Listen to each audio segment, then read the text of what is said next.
right, so welcome everyone to our launch of the Graham Wood and Nef Chocolate Collaborative Art and Chocolate Bar. This is a first for us, and we're very excited to have participated in this collaboration with Graham, and we're excited that Chris Patch is joining us today to get to the bottom of what it's all about. So yeah, do you want to take it from here, Chris? Nice, sure. Yeah, thanks for having me and inviting me to this conversation. I've known both parties for a long time, and it's really exciting to kind of see this collaboration. I had a chance to visit your Monhegan last summer and see the shop a little bit and get a tour and a sample. It was delicious. And so I was really excited to hear that you guys are relocated and in a new place. I was going to start with it. Yeah, maybe a couple questions about the Nef, if you guys are okay with just talking a little bit about like the company itself, like what prompted you guys to kind of create a chocolate company? Sure. Yeah. It was Dylan's idea. It's the long and the short of it. We were living year-round on Monhegan, and Dylan worked seasonally for all of that time, and I was busy all year round teaching, and so he was thinking about something that he could do that would benefit the community and benefit him, that would be a year-round income for him.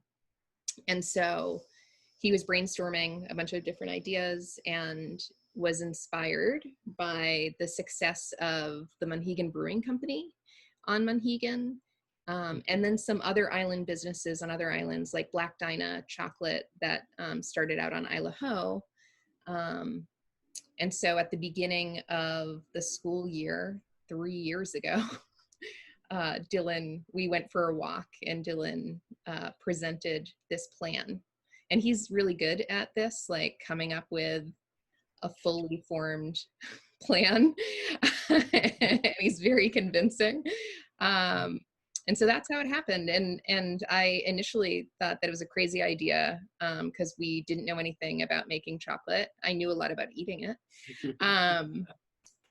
But he had already researched a course for us to take online, and he had, all of these other successful chocolatiers in Maine that had taken this course. Like, he had a lot of tools in his belt to convince me that it was actually doable. And it took a few more months for me to like buy in, and then we signed up, and we took this course and got started. And at the time, I didn't know that we were gonna like jump into the business so quickly. But again, he comes to the table with fully formed plans. So, want to add anything to that? No, that's all true. That's exciting. That's so cool. Were there any like epic failures from the beginning, or where you made some really bad chocolate? Yeah, we had a lot of environmental issues as far as the temperature and humidity issues on Monhegan Island, and then less than perfect kitchen. It was the place that we had set up, was great, but it definitely was not an ideal kitchen. And we were also just learning, so we made mistakes that we might not have even known what was wrong. But there was lots of failed chocolate experiments that all still got eaten by someone. Most. That's true. We sent a bunch to the burns. Put me on that list. We have a lot less failures now. Yeah, there's a real science to it, and basically we just were learning the science and thought that we could, we actually found a mentor through Monhegan through a friend in Shore who had a connection to Monhegan just randomly. And so she helped us a lot. She gave us a lot of helpful advice, and actually came out before we opened and like did some workshop stuff with us in our kitchen for a week, in our home kitchen, before we even moved to the commercial space. And that helped us tremendously. But it was winter, and the failures happened in July. So we just got our inspection June 22nd of 2018. And we had a couple of weeks of like perfect weather. And then July hit, and the heat and humidity made it impossible for any of the chocolate to set. And we just hadn't thought it through, and didn't really think, we thought that Monhegan would be like 68 degrees all the time, because often that is the case. But it was a really hot July, much like this one has been. And so it was like failure after failure. It just, the environment was not conducive to having the chocolate set. And so we eventually got an air conditioner, which changed our lives. And a lot of people in Monhegan, like when they saw it come off the boat, like no one could believe it, because they were like, an air conditioner on Monhegan. It was like talk of the town. Who is going to have an air conditioner on Monhegan? But of course, we wouldn't have been able to survive without it. And it was very efficient, we found out. So it worked. And we were able to like grow and produce and yeah, and make it successful. That's great. That's great. Have you run into, now that you've changed locations to Bath, you are all things okay in terms of climate? I guess you have the air conditioning unit still, so you can kind of maintain consistency. We actually have a heat pump now, so that'll help us year round, and it's much better than it was before. It's been very nice working in there in these hot days. Yeah. Nice. Are you guys like increasing your production a bit too with the new facility? You're going to be turning over more product. We've expanded our wholesale accounts considerably since we moved inshore. Nice. We're up to 31 accounts. Wow. In New England, so mostly in Maine, but some in New Hampshire and Massachusetts. So that's really exciting. Yeah, it's been great. But enough about us. Yeah, well, I was gonna say, like, segue in, like, I know that you guys collaborate a lot with artists. In the past, a lot of artists that were connected with Monhegan or Maine, doing these really interesting collaborations with the design, with the product design and the packaging. And which brings us to tonight's event, is the launch of Graham's design. And it's a really interesting project where he's made these boxes that, correct me if I'm wrong, but they essentially seem like you could take the chocolate out and hang the box as like a painting, right? Yeah. Right here, yeah. Right behind. Nice. Exactly, yeah.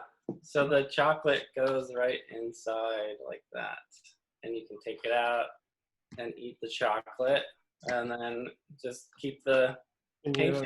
So, yeah, it's a really fun project. You know, I think I was definitely excited to do it. And it kind of was, you know, I've been making pieces that are similar to this for a few years now. So it kind of felt like a natural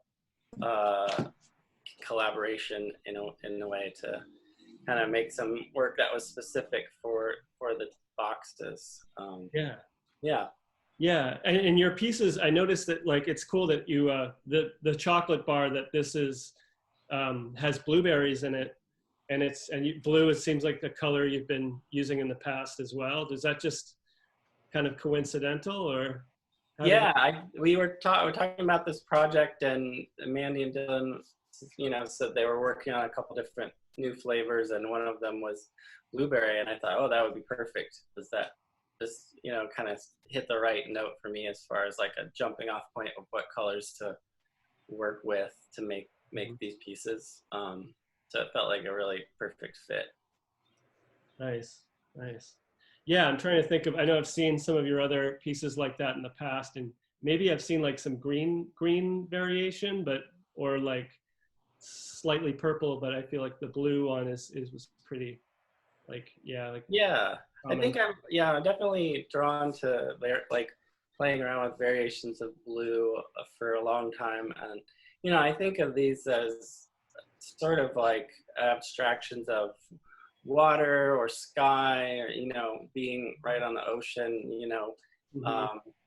I love to just go and look at the ocean and see like the bands of color in the water and the sky and where those things come together, you know. So for me, this was a nice way to work and sort of talk about those things or deal with those colors and the atmosphere and the shifts in color without, you know, painting a more traditional landscape. One of the things I really like about these is that I'm basically painting all the little blocks, you know, in a session, and then kind of cutting them up and putting them together afterward. So from just like organizing a painting perspective, it's kind of feels like it takes the pressure off in a way. So, you know, painting a more traditional landscape, kind of working, and once you start working, I feel like there's this instant like, oh, now I don't want to mess it up, or, you know, I don't want to lose something, or I don't want to, Mhm. you know, I'm not sure which direction to push this painting, or so I think this kind of takes that out of the equation where, you know, if I don't like something, I can just move the blocks, you know, put in different ones, and it doesn't feel like I'm losing other parts of the painting. So it's kind of, I mean, I think it's more of like a collage approach, you know, or tile. Yeah, I was going to say, yeah, sounds like or mosaic Yeah. kind of. So the pieces are dry, you paint them, and then they're dry, and then you assemble them together after that. Is that right? Yeah, pretty much. And I think, as you know, what's always great about doing a series of pieces, I think, is you kind of, you know, you hit things that you weren't really planning for. So I was noticing that, you know, some of the more like wet washes were kind of interesting to me, and like kind of just letting the paint dry and pool, and weird, you know, kind of patterns that happen with that. Mhm. Which again, I feel like I would have a harder time letting something like that happen on a landscape painting, you know, just kind of Mm. just walking away from that and letting it dry seems way harder to do. It's a lot easier to do that on a little block of wood. So kind of working that way and then assembling them later. And for the most part, that is usually the end of it. Every once in a while, I feel like, oh, I kind of want to push the whole painting darker or something like that. So I will sometimes wash over all of it or parts of it to kind of either push something back that's like jumping out too strongly, or, you know, Mhm. usually it's that kind of like sort of calming down the whole painting afterwards. But for the most part, I kind of like the different shifts in the pieces, like, you know, after that one first wash. So Nice. Yeah, and I know I'm familiar with your other. You do also do paint kind of more representational landscapes as well. How do you kind of go back, and what's your process of kind of moving from one to the other? Are you, you know, do they talk to each other and in the process, or how does that work? I definitely feel like that they do inform each other. I think it took a while to kind of try to make it took a while to make that connection for myself. Just like, what am I doing? You know, and this is funny because with Josh Ferry of these ones, we were just, you know, talking about the exact same thing, because he paints these very kind of minimal abstract color paintings. but also a little more traditional landscape paintings. And I feel like it was really interesting to hear him explain, that I think as artists, we're worried if we start doing something different that like, does that make sense with what I was doing before, or does that relate it in any way? Because I feel like a lot of us have this internal dialogue where we want that to happen. Like we want it to be like, oh, this is my work, and this came from me, like the other things that I've done.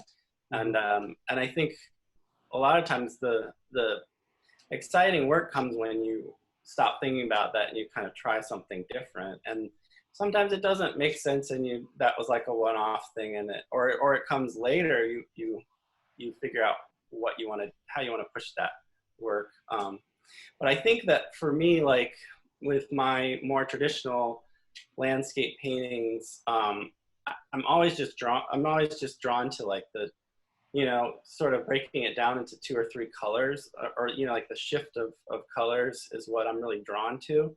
So these were kind of like a way to just, I think I was even like, oh, I just want to get these colors, like these 2 colors, these 2 blues, I want to make sure I remember those. So rather than kind of like sketching out a whole painting, just kind of did the little blocks. And then it's like, well, I got the 2, almost like swatches, like I want to use these colors in the future. So it took me a while to realize that I could just use those, and kind of the freshness of those little blocks was actually also something I didn't realize was, what you really kind of want to have in a painting is that freshness, and the immediacy, and not overworking a painting. And so I think that I don't have a problem anymore of like thinking of like how they go together. You know what I mean? Like yeah, that makes sense. And yeah, you also, I like what you had kind of mentioned to me earlier about how a lot of them are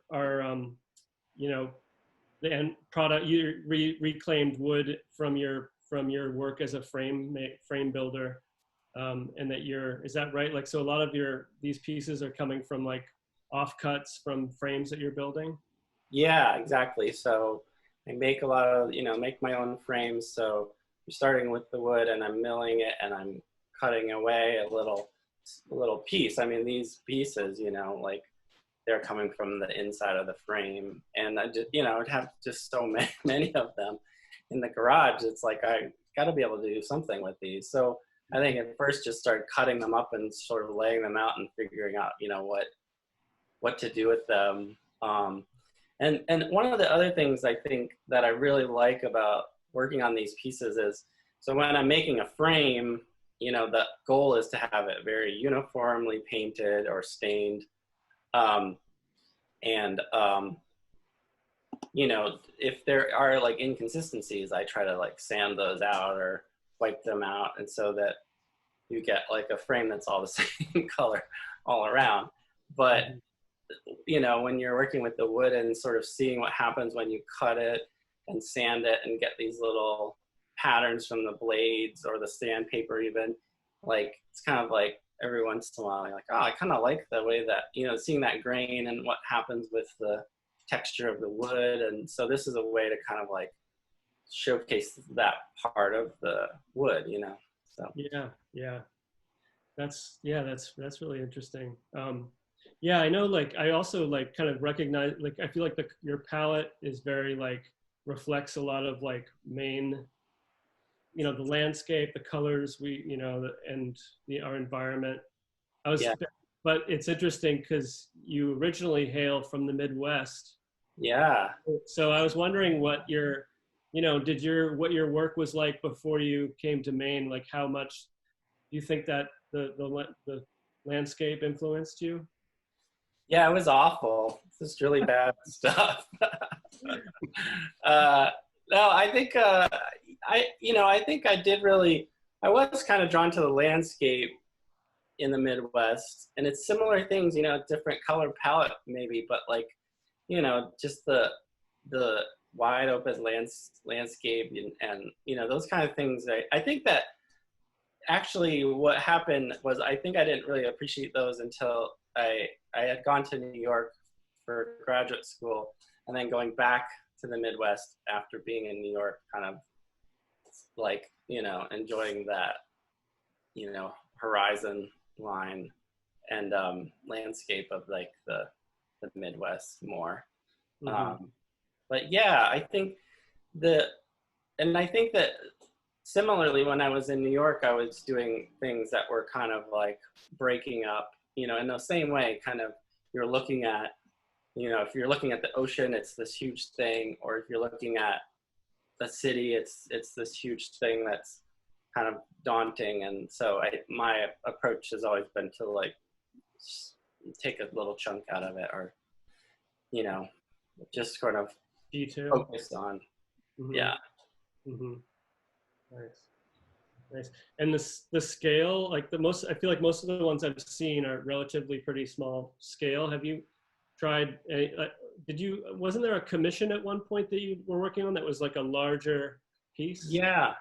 I have done some bigger pieces, and those are fun, but it feels like it's not just a matter of like, this is bigger, so it takes, you know, this much longer time. It feels like it's exponential or something, like, you know, the amount of time and just thinking about it grows more than the surface of the painting, you know what I mean? Like something. Were the strips of wood the same size for the larger pieces, or?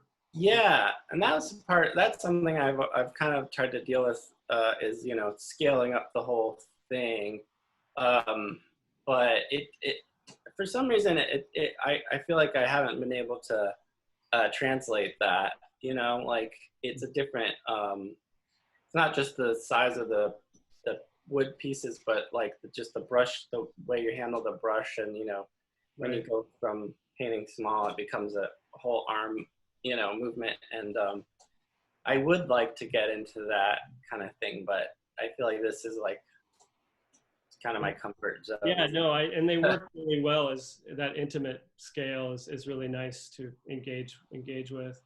Yeah, I do like to kind of group several together. I feel like that's a way that I've kind of, something I've been trying to do more of, is like, you know, make a series of pieces that could go together and then become a bigger piece altogether.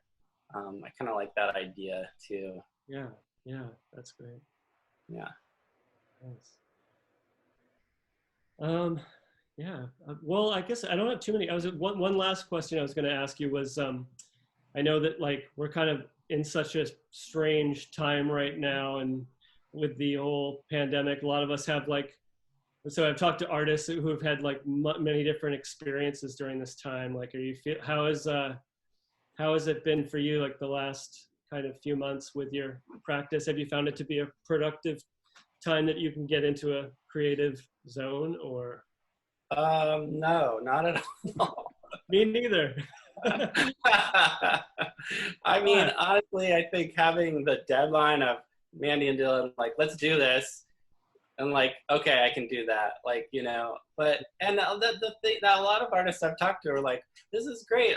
You know, I'm not great, obviously, but like, I can make the best of this by really giving myself this time where I'm not working or I'm not doing whatever, and just get into some work. But I have not found that to be the case. It's just like really hard to, it's not just the time. I think you need to be in the right kind of mental space and emotional space. And I thought I would do a lot more, but no, not so much.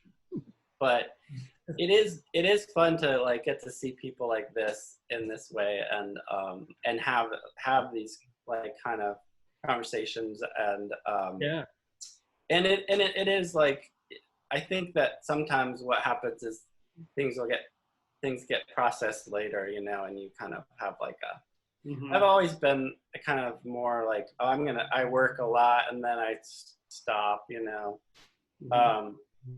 Have like phases where, you know, I feel really productive and then I don't do it. And for a while that really bothered me, like maybe especially right after like graduate school, like thinking, oh, if I stop making art, I'm like, am I still an artist, you know? Like, got to keep producing work. But I think that most of us go through phases where it's just, you know, you kind of are thinking about things or processing the work that you've done, or kind of like just taking it in, you know, taking in rather than just trying to make work for the sake of making it.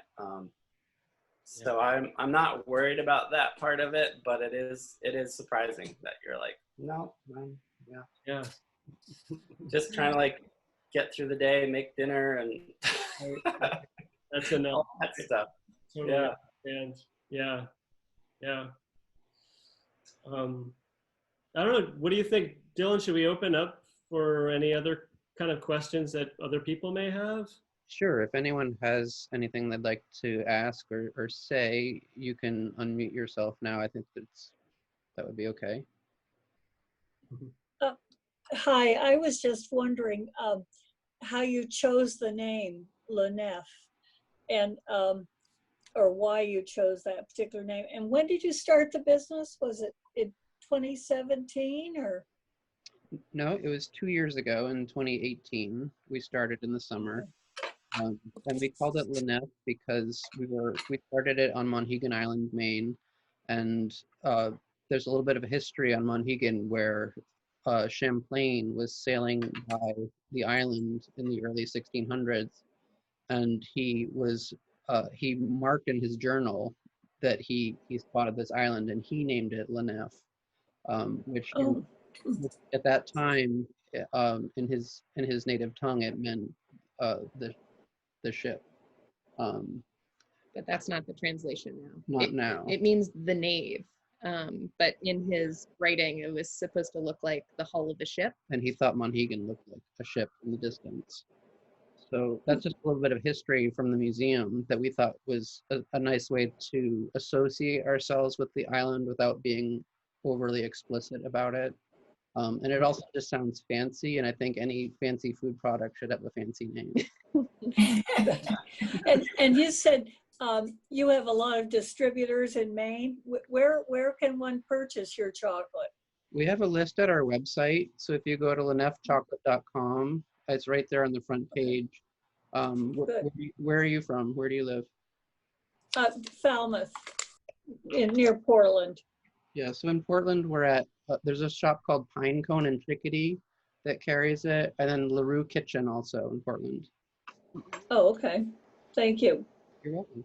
Thank you. What about that Ocean House Gallery? Will there be any chocolate there? I have them right here, yeah. Unopened. Oh yeah, most of them are unopened. So if anyone is interested in the collaboration that we did with Graham, it's available both at our website, nefchocolate.com, and the Ocean House website, which is oceanhousegallery.com. oceanhousegallery.com. And there's different pieces on each website if you want to shop around a little bit, because each one is unique, and it's an edition of 24. So yeah, they're all there. And then you can also just buy the regular bar without the fancy sculpture as well, from our website or some of these other retailers that carry our stuff. Yeah, and so you'll have a reproduction of one of Graham's paintings, Right. on the boxes at these other retailers. Yeah. Does anyone else have anything they want to ask or say? I have an assertion. Okay. It's very interesting. When I read limited edition, I confess I have not explored the website yet, but the idea has in mind, and I'm sure you've heard, the correlation to Willy Wonka, this idea that you've got a limited amount of time to be responsive. And it's really compelling in our culture right now to have a limited edition on something. They feel like they're getting some seductive, big, exciting deal. But in terms of art, it's really fascinating what you're doing, because people will begin to think, oh, this is my only chance to get, say, Graham Wood's work, or and it's kind of nice to have. Is it your idea, and I haven't looked at the site yet, but is it your idea to have sort of a new launch with each new design or each new flavor? Or can you describe how the phases come about? Or it's new, I know it's only a couple years, but what's that been like to experiment with the phasing of things? Yeah. So we have ideas because I went to art school, Dylan's an artist. Um, one of the, there are a couple of kind of missions. Like when we decided to do this, there are all these conversations that you have about like your identity and who you are as a business and what sets you apart from other chocolatiers. And one of the missions that we had was that we really wanted to focus on artists' work and artists that we know and appreciate. And so this is a totally different kind of collaboration than we've done in the past, when we've either asked artists that we really like if we can license their artwork, and then they get artistic credit, and Dylan does all the design work. And so that's one way of doing it. But then we've also asked artists, like we did with Graham, and said, hey, we're coming out with this kind of bar. We'd love to use art. Do you have an idea for creating the packaging? And so sometimes it's artwork that's already made that Dylan works with designing the packaging based on the art that's already made. And sometimes the artist collaborates with us about creating a unique piece of art for our packaging. Oh. And so far, yeah, I mean, maybe I'm biased, but I think the artwork on our bars is really, really beautiful, and It's almost as good as the chocolate. it's and so this is kind of like the next step beyond that, right? So we've had some artwork designed just for packaging, but now we have this like beautiful, and one of the problems is people will often say like, if the package is so beautiful, I don't want to throw it away, but then you have a little cardboard box. And so some people have like taken pictures and sent us where they'll have them like lined up on a shelf somewhere or a windowsill or something like that, and kind of preserve them that way. But this is actually like a piece of the art that you can keep, you can keep forever. And so it's the first time we've done something like this. Maybe we'll do more. We've thought about some other ways that we can incorporate artists' work with our products, but that's kind of how it goes. And we basically have a list in our heads, and then we play with different types of chocolate and flavor profiles, and then kind of think about like what we want to come out next. And the blueberry one was a hard one for us because not all of the chocolates that we use could carry the blueberry well, or you really have to be we really have to be thoughtful about what we put with what. And so it took us a little while to find the right chocolate and the right blueberries so when Graham said that we were like working on this bar, we had been trying a bunch of different kind of combinations to figure out what kind of flavor profile we wanted. But yeah, and then this outcome I think is pretty great. I think I love the bar. What do you think, Graham? Have you had it? No, I was waiting until today. They might need free taste testers, or people that offer to taste test until it's just right. I'm sure you get a lot of that. I loved hearing about Graham's process. It wasn't too dissimilar to what you're describing as your own creative process with the product, because it's really a caring synthesis over a period of time, and it has to hit you right. And I love the idea. Graham was talking about taking a segment, of New York City, and when he's worked small, I really love those works. He's focused in a very deliberate way with that. And I think of ingredients in the same way. And I'm salivating for chocolate as I'm describing it. But it's really compelling what you're doing. And it's people are going to be jazzed because it's colloquial. It's a way to support Maine that's really direct. And I think that's very cool. Thank you, Rachel. do many of the other ingredients to the chocolate bars come from Maine, or can you talk about like where you source your ingredients? One of the things that we really wanted to try to do in the beginning, we had all these ideas about, you know, foraging and dehydrating.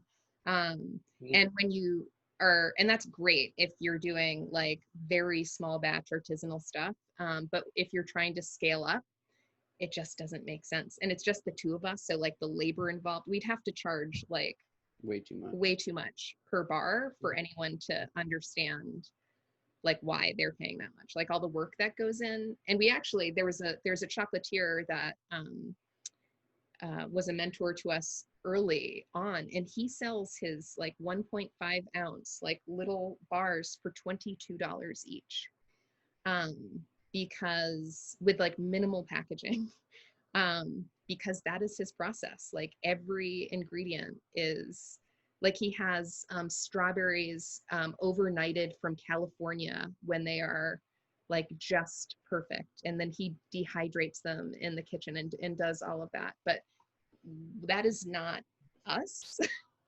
right now. Like, he has a name for himself. He's been doing it for like 25 years, and that was just not something that we could, it just wasn't the model for us. And so we basically get ingredients. We try to get as natural ingredients with as few preservatives as possible.